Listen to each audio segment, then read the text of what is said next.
করি সবাই ভালো আছেন। আমাদের ইউটিউব চ্যানেল দ্য গ্যালিভেন্টার্স ট্রায়ালে আপনাদের সবাইকে স্বাগত জানাই।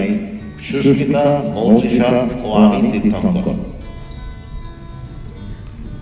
গত ফেব্রুয়ারিতে আমরা আবার গেছিলাম উত্তরের পাহাড় ভ্রমণে। কালিম্পং হয়ে পেলিং, তারপর নামচি, রাবাংলা ঘুরে গ্যাংটক।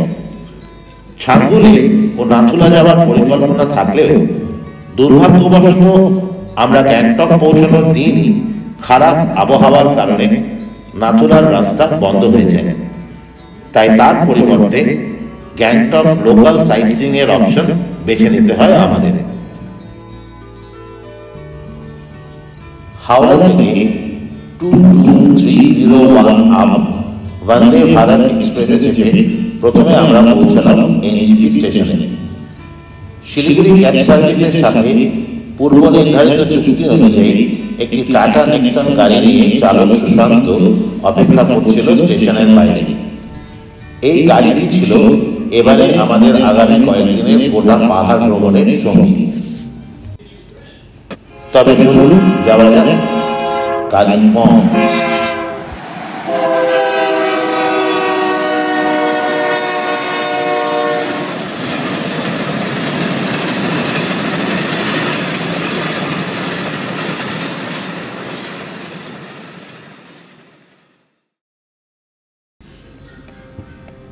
এনজেপি স্টেশন থেকে রওনা হয়ে ভাড়া করা টাটা নেক্সনে চড়ে মহানন্দা ওয়াইল্ড লাইফ স্যাংচুরি, সেবকের জঙ্গল, সেবক কালীবাড়ি, করোনেশন ব্রিজ, কালীঝোলার সেই বহু পরিচিত রাস্তা পেরিয়ে তিস্তা বাজার হয়ে লোহাপুর পেরিয়ে আমরা চললাম আমাদের আজকের গন্তব্য কালিম্পংয়ের উদ্দেশ্যে।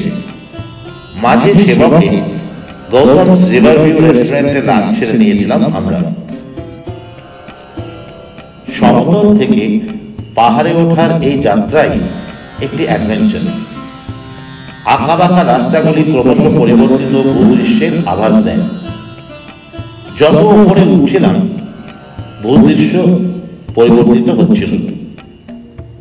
একদিকে গভীর খাদ, অন্যদিকে উঁচু উঁচু পাইন গাছের সারি ও ঘন জঙ্গলের নিথর নিস্তব্ধতা, এবং অবশেষে দূরে তুষারাবৃত শিল্পগুলি ধীরে ধীরে প্রকাশ পেল আমাদের চোখের সামনে প্রকৃতির এক নয়নাভিরাম ট্যাপেস্ট্রির পটভূমিতে।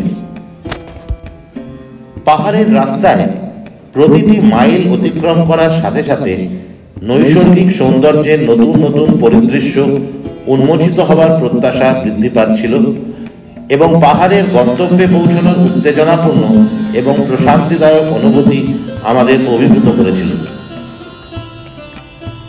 মেঘ পিয়নের ব্যাগের ভেতর মন খারাপের তিস্তা, মন খারাপ হলে কুয়াশা হয় ব্যাকুল বলে তিস্তা। গুরুগুরু করে গাইতে ইচ্ছে করছিল এই গানটি। মেঘের দেশে রোদের বাড়ি পাহাড় কিনারায়, যদি মেঘ পিয়নের ডাকে সেই ছায়ার হদিস থাকে, রোদের ফালি তাকিয়ে থাকে আকুল আকাঙ্ক্ষায়, কবে মেঘের পিঠে আসবে খবর বাড়ির বারান্দায় ছোট্ট বাগানটায়। মাঝে এক জায়গায় পূর্ণ প্রস্ফুটিত সোনাঝুরি লতার অপরূপ সৌন্দর্যে আকৃষ্ট হয়ে একটা ছোট্ট ব্রেক নিলাম প্রকৃতির এই অনুপম ও উদার বর্ণাঢ্য সৃষ্টির স্মৃতি ক্যামেরায় বন্দি করার তাগিদে। ইংরেজিতে এই লতাকে অরেঞ্জ ট্রাম্পেট ক্রিপার বা গোল্ডেন শাওয়ার বা ফ্লেম ভাইন্স বলা হয়। কালিম্পংয়ে Summit Sherpa Mountain Hotel and স্পাতে আমাদের বুকিং ছিল। পৌঁছতে পৌঁছতে প্রায় সন্ধ্যে হয়ে গেছিল। এটি কালিম্পংয়ের ডেলো অঞ্চলে অবস্থিত। হোটেলে প্রবেশ করতেই প্রথা অনুযায়ী উত্তরীয় ও ওয়েলকাম ড্রিঙ্কস দিয়ে আমাদের বরণ করা হলো। বাইরে তখন মুষলধারে বৃষ্টি শুরু হয়েছে। চেক ইন করে হোটেল রুমে ফ্রেশ হয়ে বাইরের কুয়াশা ঢাকা বর্ষস্নাত পাহাড়ের সৌন্দর্য উপভোগ করতে করতে কিছুক্ষণ চলল পারিবারিক আড্ডা। রবীন্দ্রনাথ ঠাকুর লিখেছিলেন, সূর্য যখন নেমে যেত নিচে, দিনের শেষে ওই পাহাড়ে পাইন শাখার পিছে নীল শিখরের আগায় মেঘে মেঘে আগুন বরণ কিরণ রহিত লেগে দীর্ঘ ছায়া বনে বনে এলিয়ে যেত পর্বতে পর্বতে।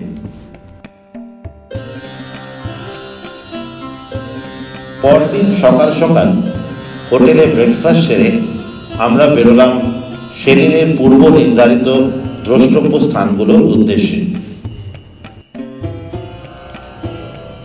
আমাদের প্রথম গন্তব্য ছিল কালিম্পংয়ে ডেলো পার্কে যাওয়ার রাস্তায় অবস্থিত ডালাপচান বৌদ্ধ মঠ, যা কালিম্পংয়ের বুদ্ধ পার্ক নামেও পরিচিত।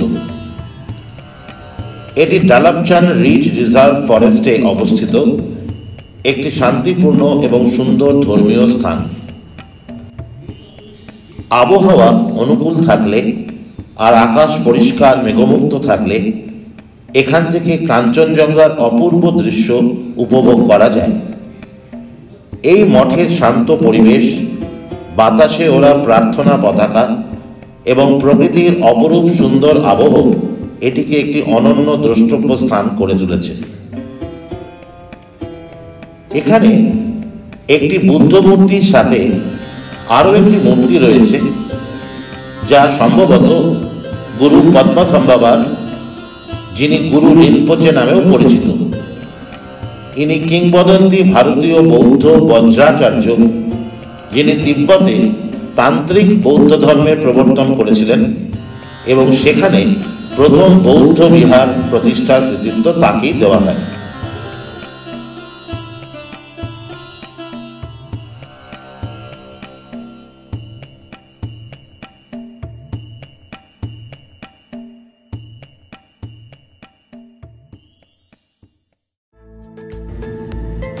আমাদের পরবর্তী গন্তব্য ছিল pine view nursery and cactus garden.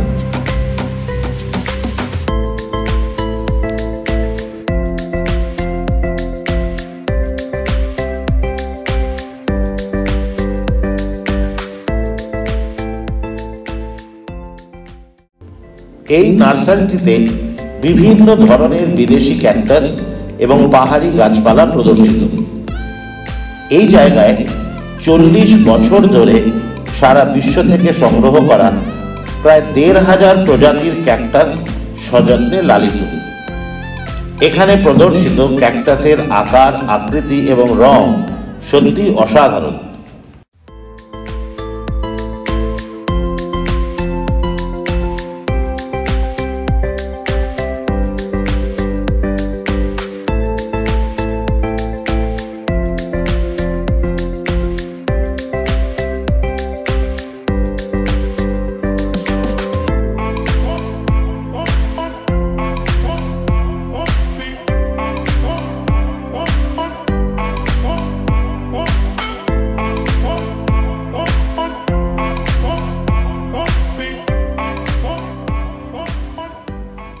পরিবেশগত বৈচিত্র্যের জন্য পরিচিত কালিম্পং শহরে অবস্থিত এই নার্সারিটি যেন একটি লুকানো রত্ন।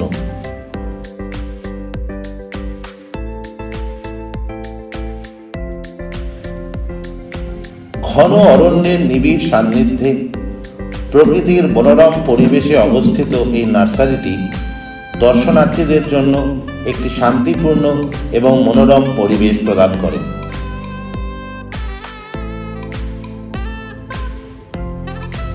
ক্যাকটাস ছাড়াও এই নার্সারিতে অর্কিডের বিপুল সংগ্রহ রয়েছে এবং এটি ফটোগ্রাফির জন্য একটি দুর্দান্ত জায়গা।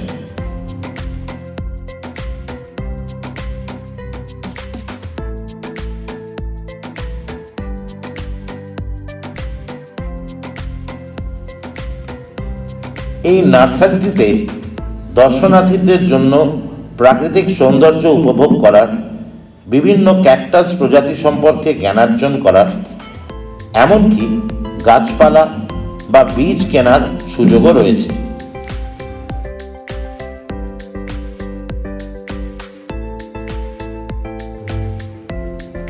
প্রকৃতি প্রেমী ও ক্যাকটাস সম্পর্কে আগ্রহী শ্রী মোহন প্রধান 1970-এ এই নার্সারিটি প্রতিষ্ঠা করেছিলেন। আজ এটি একটি জনপ্রিয় পর্যটন কেন্দ্রে পরিণত হয়েছে। এই পাইন ভিউ নার্সারির অভ্যন্তরে একটি সুভেনির শপ এবং এর ক্যাম্পাসের ভেতরে পর্যটকদের থাকার জন্য একটি হোমস্টেও আছে।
এরপর আমরা গেলাম Mary mother of God Catholic church বা রেলি রোড প্যারিসে। রেলি রোডে অবস্থিত কালিম্পংয়ের এই ক্যাথলিক গির্জার একটি অনন্য তিব্বতীয় গঠনশৈলীর পরিকাঠামো রয়েছে। এটি সংস্কৃতির সংমিশ্রণের এক অনন্য উদাহরণ। গির্জাটি সুইস মিশনারিরা তৈরি করেছিলেন। প্রয়াত ফাদার জেক্স কোলেট ছিলেন প্যারিসের প্রধান স্তম্ভ।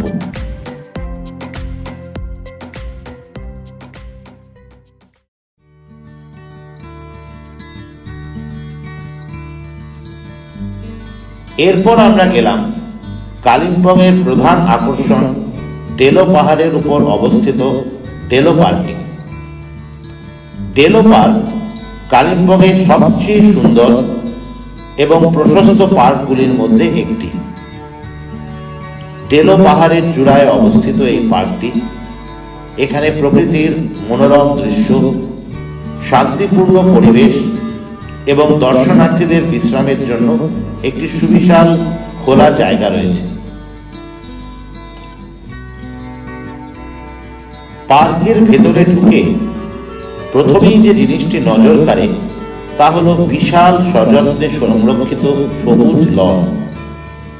পশ্চাৎপটে আই লাভ কালিম্পং লেখাটির গুরুত্ব ফটোগ্রাফি ও সেলফি অনুরাগীদের জন্য এক আদর্শ আবহ সৃষ্টি করেছে। লনের বাঁ দিক থেকে একটি ছোট পথ একটি আচ্ছাদিত শেড কাঠামোর দিকে চলে গেছে, যেখানে দর্শনার্থীরা বসে আরাম করতে পারেন। এখান থেকে দূরে বিস্তৃত পাহাড়ের মনোরম দৃশ্য, আকাশের কোণে ভাসমান মেঘের ভেলা এক স্বপ্নময় আবহ সৃষ্টি করেছিল। এখানে কিছু সময় কাটানোর পরে বাগানের গভীর অংশে উপরে যাওয়ার জন্য অন্য একটি পথ ধরে আমরা গেলাম উপরের লনে। সেখানে আরো মজাদার সব জিনিস রয়েছে, যেমন বাচ্চাদের জন্য ট্র্যাম্পোলিন এবং প্রাপ্তবয়স্কদের জন্য ঘোড়ায় চড়ার অ্যাডভেঞ্চারের সুযোগ। উপরের রাস্তা দিয়ে ডেলো ভিউ পয়েন্টের দিকেও যাওয়া যায়, যা পার্কের সবচেয়ে মনোমুগ্ধকর অংশগুলির মধ্যে একটি। এখান থেকে পাহাড় জুড়ে বিস্তৃত ঘন মেঘের আড়ালে দৃশ্যমান কালিম্পং শহরের সৌন্দর্য আমাদের মোহিত করেছিল।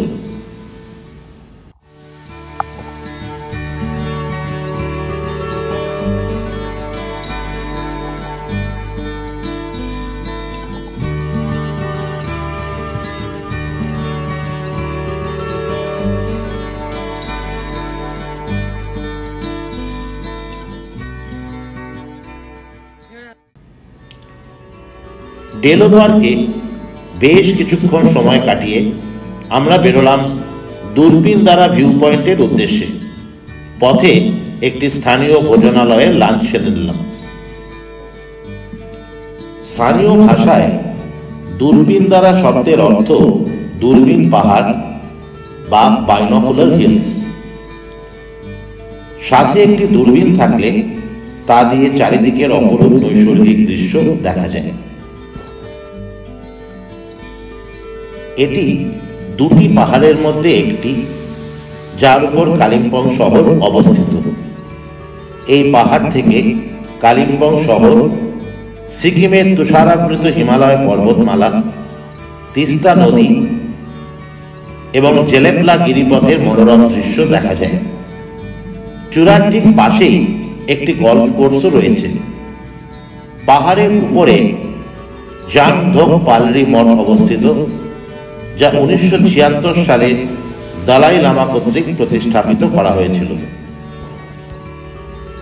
সন্ধ্যায় কালিম্পং শহরের একটি সাউথ ইন্ডিয়ান ক্যাফেতে চা সহযোগে জলযোগের আস্বাদ নিয়ে হোটেলে ফিরলাম।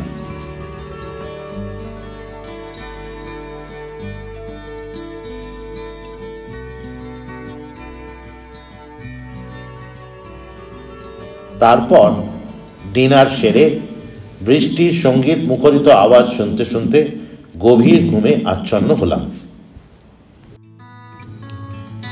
পরদিন সকালে ব্যাগপত্তর গুছিয়ে স্নান জলখাবারের পর্ব সেরে রওনা হলাম আমাদের পাহাড় ভ্রমণের পরবর্তী ঠিকানা পেলিংয়ের উদ্দেশ্যে। এই পেলিং ভ্রমণের অভিজ্ঞতা নিয়ে আমরা খুব শীঘ্রই ফিরে আসছি আমাদের এই পাহাড় ভ্রমণের পরবর্তী অধ্যায়ে। ভিডিওটি ভালো লেগে থাকলে লাইক, শেয়ার ও সাবস্ক্রাইব করে পাশে থাকুন। এরকম ভ্রমণ সংক্রান্ত আরও ভিডিও দেখতে হলে অবশ্যই বেল আইকনটিতে ক্লিক করতে ভুলবেন না কিন্তু। ভালো থাকুন, সুস্থ থাকুন, নমস্কার।